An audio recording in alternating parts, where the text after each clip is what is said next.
You can see them at the Gallego Club playing canasta, or on the street playing dominoes, customs that settlers from Spain, Italy and Portugal didn't leave behind when they came to Venezuela, a country that in the last century became a magnet for immigrants and political refugees from the world over.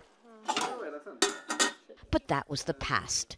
Daniela and Hector Galindo are packing up their last belongings, which for 7-year-old Santiago includes the farewell card his schoolmates gave him ahead of the family's departure to an uncertain future in Chile. Me voy porque ya no se puede más acá. I'm leaving because it's impossible to live here.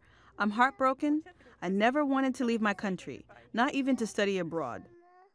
But the crime and the economic hardships finally convinced me to take this step. I'm leaving to give my children peace of mind. I'm not leaving to become a millionaire. I just want my family to be happy and safe. For the first time in history, Venezuelans are leaving their country, as illustrated by the seemingly endless line outside the Spanish consulate. In the last year alone, 19,000 Venezuelans like these have left for Spain, making them the third largest immigrant group to that country. In fact, in the last 15 years, 2 million Venezuelans have emigrated, which is an extraordinary amount considering that this country is not at war. It's not just rampant crime or the acute shortages of food and medicine, but what this expert calls the absence of an atmosphere in which one is recognized as a citizen with equal rights, since the current populist government came to power 17 years ago. It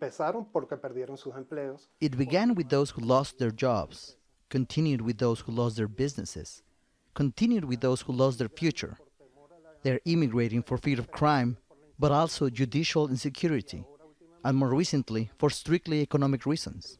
All this makes for an atmosphere in which a citizen cannot breathe. Citizens like Hector Galindo, who is still struggling to justify his decision to his son. My son asked me, why don't you stay and fight for your country? You always taught me that. You have to be strong. Just like those who migrated to Venezuela during the last century, many of those who are leaving now may not return to their home country. But as they prepare to say goodbye for one last time, the Galindos console themselves with the thought that one day they will come back to stay. Lucia, Newman, Jazeera, Caracas.